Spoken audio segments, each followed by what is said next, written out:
Goldenrod.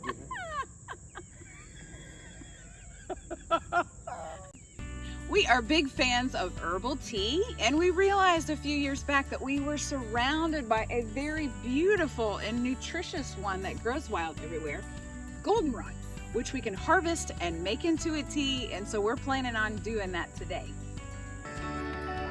Goldenrod can be found throughout North America, blooming in the late summer and early fall. It can be found in open meadows and along country pathways. Growing between 4 and 6 feet high, the medicine is in the flowers and in the leaves. So this bloom right here is an example of what is just perfect. It has bloomed, it's fully mature and yellow. This one over here hasn't bloomed yet, so you don't want to pick that one. And these in a couple weeks will start to get like a fuzzy, puffy look. You don't really want it to get to that stage, so you want to do it right now while it's mature. And you can clip it further down because, like Dan just said, you can use the leaves as well as the bloom. Here is my beautiful bundle of dried goldenrod. A couple days ago we harvested as much as we wanted, and then because there was a hurricane coming and we weren't sure if we would lose power, we decided to just go ahead and hang dry. So it's turned out beautifully, but in normal circumstances we could oven dry at a temperature that your oven can go down to at its lowest, like ours is 170, which works out pretty well. Or if you have a sun oven like we do, I showed in another video, that's a wonderful way to just not have to use any electricity at all and use the power of the sun. So now that this is dried, I'm gonna go ahead and start to just pull the blooms off of each one. They have opened up and gotten fuzzy when dry. Don't worry about that. It's just you really don't want to pick them that way, but that is how they'll turn out after they're dried. So once I'm all done with this project, I'm gonna have all this loose leaf herb that makes for a fantastic herbal tea. And we'll talk in a minute about what the nutritional benefits are, but I just wanted to clear up a few things that we need to touch on. One is that it is not the same as ragweed. Let me show you a picture here.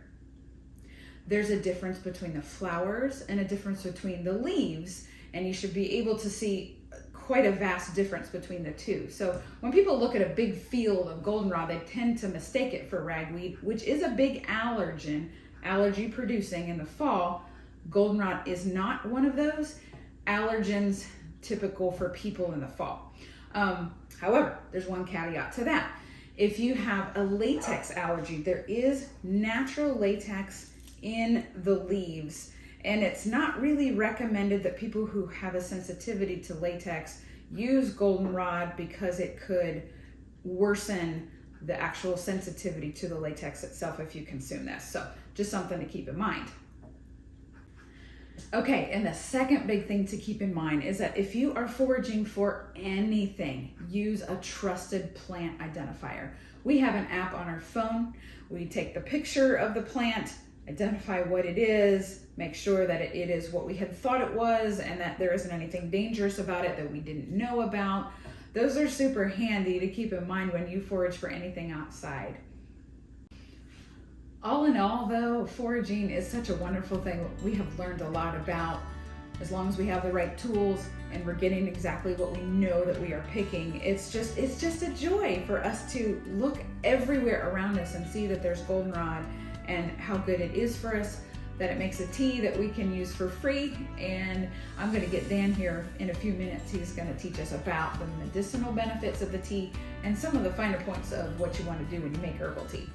Okay, here he is, the biggest tea drinker of the house, and I would consider him our expert, so I wanted him to wrap up this entire video by this segment, him telling us what to do. So tell us how you make your herbal tea. I love tea, and I love to do it the loose leaf method. So, you can buy tea bags in the store, and those are great. You can buy really good quality tea in the store. I tend to like the things where I can pick them and have them for free, right? This is great. It's great. So the taste of goldenrod is a little bit like green tea, only it's a little bit more floral. A little bit more aromatic, but it's very mild tea, so it looked like green tea in your water. water. It has a little bit of an aftertaste. It's bitter in the back of your throat, kind of as a finish. I usually put honey in it or monk fruit, and it helps sweeten it up a little bit for me. It's awesome anyway. And it definitely is to taste. And what I do is basically put the flowers and the leaves, which is where the medicine is, and put that about a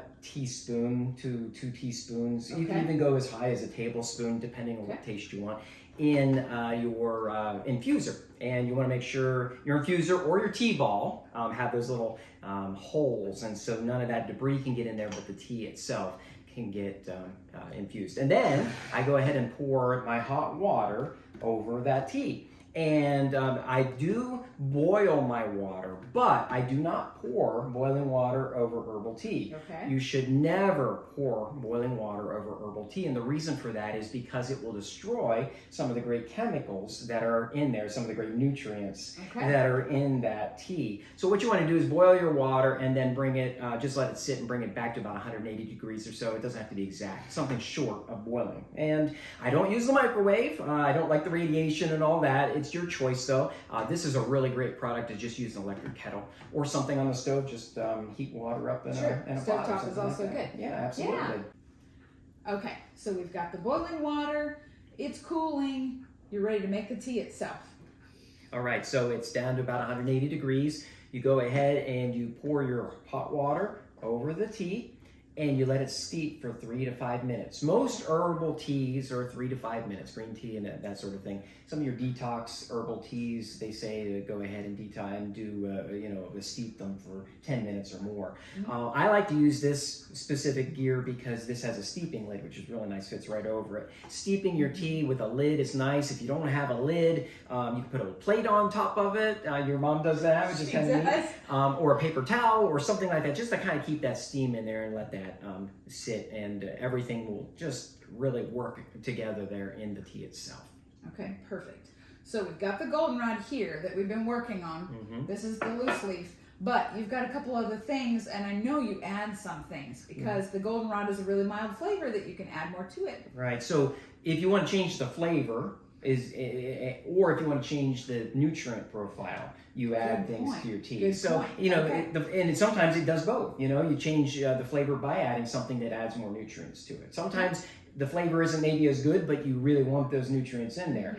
For example, I use some powders, herbal powders, astragalus, and another one called ashwagandha. I usually will put these in my goldenrod, and I actually will add it in a little jar and then just mix that up. One nice thing about goldenrod is because it has those little flowers, little puffy flowers, it will hold these herbal powders really well and just hold them in there, like a tablespoon of each in there. And there are different reasons I do these specifically, and then other people maybe add other things because they want other aspects of nutrients or benefits of tea. Okay. And speaking of the benefits, that's really the last big point I wanted to make. What are the benefits of this herbal tea that you're making? Okay, so goldenrod is a great diuretic, which means that it'll help you eliminate out of your kidneys well. That's a good thing. If you drink a lot of water, you can eliminate toxins from your body more quickly with tea. And green tea is the same way as well. They're diuretics. One good thing about goldenrod is that it is an anti-inflammatory, antibacterial, and antifungal. Now, of course, none of these are warranted statements for the FDA or anything like that, but over the years, people have just noticed that when they drink goldenrod tea, things like arthritis get better. Things like some gut issues do get better. So it's skin issues, that's great. Things like that. So anyway, that is what I have found out from goldenrod tea as well. Okay, and then you add some extra things. Tell me a little bit about these two. Well, these two here I specifically use because they're called adaptogens. Astragalus and ashwagandha basically are balancing herbals. They're not specific to any one type of issue that I might have with my body or any disease, but it is just a well-balancing thing. One thing about ashwagandha that's great is that it is a mood enhancer, and it gives you really a mood boost, and it's fantastic. Some people like their caffeine in their coffee. There's no caffeine in this, but the mood boosting of the ashwagandha is a great thing. I love that. Fantastic. Yeah. So, but there are other things that people do add to their tea, and you can do this to green tea. But in the case of goldenrod, for example, you might want to add dandelion. One great thing about dandelion and goldenrod together is that because you have the diuretic, dandelion is a detox, a liver detox, a kidney detox, and it will eliminate toxins out of those organs. And of course, then they get in your system. And what better way to eliminate them than with a diuretic, right? Of course. Yeah, so it definitely speeds the process of dandelion. Dandelion is a fantastic herb. People have heard of chamomile. So when you want calming or you want a sleep aid, that's something that you can add to your base tea as well. Definitely, these types of things, you might want to even use calendula. Calendula is a skin aid. It definitely helps in complexion and different things like that. So if you have different issues, you can always find an herbal remedy that can be used with goldenrod and make it in a tea. That was a lot of great information about herbal tea. And hopefully what we've helped you see today is that goldenrod is a fantastic base for an herbal tea. It's free every fall. It grows almost everywhere in the country, except for, unfortunately, the Pacific Northwest. But it even grows in Alaska. So you are probably, where you live, going to find it around you, and give it a try. Harvest it, clean it, dry it, and make some delicious tea. Before we say goodbye, we want to circle back to this product we're using because we have loved it. I did some searching on Amazon and found this, and what I loved about it was that it was the tiniest holes that I could find. If you are using loose leaf tea and powdered herbs, then you need to have something really tiny. So we're going to put a link in the description below of this exact product because it might be really helpful for you.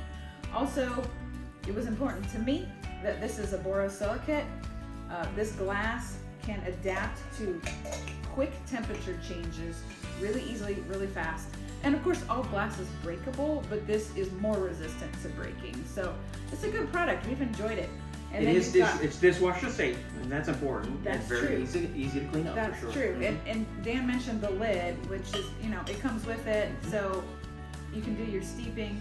And then afterwards, it was designed so that you put yes. that so that you don't drip all over with here when you're finished with it. That's kind of a cool extra thing. Another thing that's really nice, this is just one of our mugs in our inventory, our standard mug, and if for whatever reason this breaks, or if you drop it, it'll break. Because it's in the dishwasher. Or if it's in the dishwasher, right? You can have your second cup of tea for the day because this fits in a standard mug really nicely, and it's just basically the same thing as that. So really easy, and it does the same thing because it infuses in there, and the tea comes out in your carafe. Yes. Perfect. So we just wanted to share that because sometimes the tools make everything a lot easier. Have a good day.